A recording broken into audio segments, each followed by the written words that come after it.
All right, this has been now the deadliest aviation week since November 2001. Another plane has crashed. We got breaking news. I've got clips. I've got updates. Let's get right into it. All right, first off, this is the clearest image I can see of the plane crash.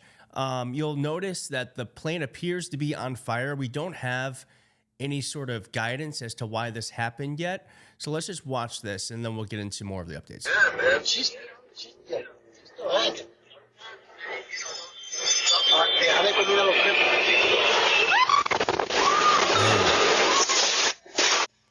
Absolutely terrifying.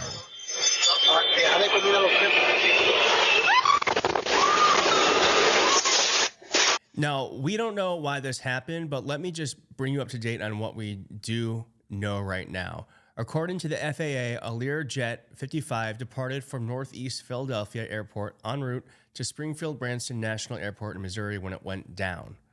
Police say the plane was on a medical assignment. The FAA and Secretary of Transportation Sean Duffy said 6 people were on board.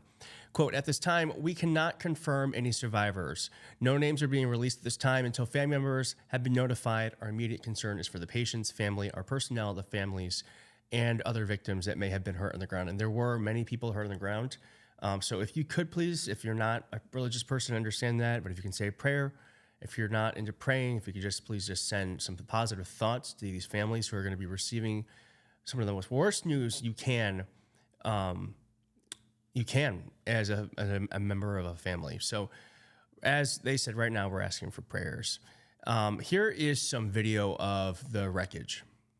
Just an unbelievable night here in the city. He's saying earlier tonight that his team is communicating with local officials and first responders, offering all Commonwealth resources as they respond to this small plane that went down there in Northeast Philadelphia. From witnesses saying just total that devastation. were there. Total devastation. All right. Just at the building. This man has a really interesting interview I want to show you in just a bit. But first, let's get into Donald Trump's response to this moment. He acts like he is like just an innocent, like just an onlooker rather than the president of the United States. Quote, so sad to see the plane go down in Philadelphia, Pennsylvania. More innocent souls lost. Our people are totally engaged. First responders are already being given credit for doing a great job. More to follow. God bless you all. And Donald Trump, well, let me read Governor Josh Shapiro's a response from an actual leader real fast. I've spoken with Phil and Mayor, and my team is in communication with the PD, OEM, and fire department. We are offering all Commonwealth resources as they respond to the small private plane crash in Northeast Philly. We'll continue to provide as much information as available.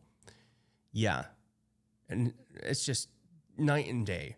And by the way, where is Donald Trump heading to right now? Well, he's not heading to the tragedy in the site in D.C. He's not staying at the White House to figure out what the hell is going on with the planes in the air. No, he is off to Florida. There he is, heading to his helicopter so we can take his plane to Florida, which I assume is where he's going to be going to golf. Here's this man. Here's his first-hand point of view from this. Just driving down the street and coming out of Wendy's, and I just saw a plane basically just hit the buildings, and just an explosion happened, and I just seen the sky light up, and I pulled over, and basically it was just real bad around here. How loud was it? Like, did it shake you? I guess definitely would say it was like minor earthquake-ish. Like, it was just real surprising. Definitely minor earthquake-ish.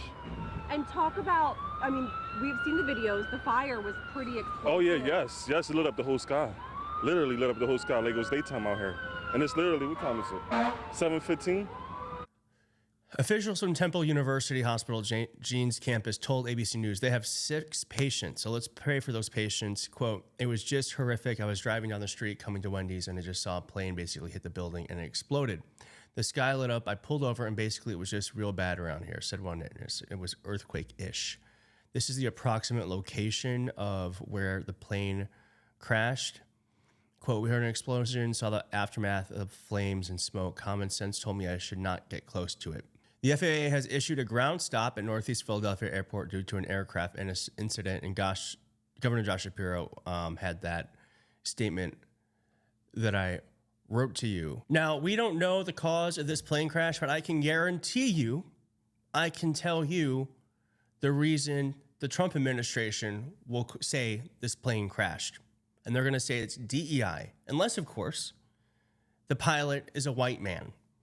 But if it's anyone else, they 100% are calling this a DEI incident. Here is Caitlin Collins actually pushing back on that garbage. Here's what is true. The standards and training to become an air traffic controller in the United States, which are the highest in the world, are relatively straightforward. You must be a citizen, speak English, be younger than 31, and have either enough work experience or a college education. There is no mention of race or gender. The president referenced President Obama, who expanded the hiring process by including So there you go. No mention of race or gender. And, you know, the DEI stuff is obviously crap. Ben Meislis from Midas Touch, who you all I'm sure know, has said, I have no desire to board any planes in the near future with Trump in charge. I got to tell you, when the crash happened, the previous one, because we had to mention which one of them we're talking about, when the crash in D.C. happened, I was actually in upstate New York. The next day, I had a flight on American Airlines to D.C. My flight was canceled. And instead of figuring out how to fly back, I actually took the train because I'm just not wanting to put my life in the hands of Trump's government deregulation. This Twitter user said, not to be a broken record, but if Joe Biden had axed hundreds of FAA officials, fired the TSA chief, froze air traffic controller hiring, and then had multiple planes flying in the sky in a single week, the articles of impeachment were to be drawn up. Absolutely. Elizabeth Warren, I just want to, I'm going to end with Elizabeth Warren. I want to just say my piece, which is, I said, if Trump axed hundreds of FAA officials, fired the TSA chief, and froze air traffic controller hiring, now this has been the U.S. aviation's deadliest week since November 2001.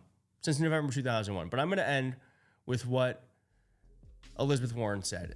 She said, Trump and his allies hope that if they keep flooding the zone with horrifying actions, we won't notice all of them. They hope we'll get demoralized. They hope we'll curl into a ball and let them do whatever they want. We won't give them the satisfaction. We have to keep fighting back. Are you going to fight back? I'm going to keep fighting back. Thank you so much for watching, and I'll see you next time.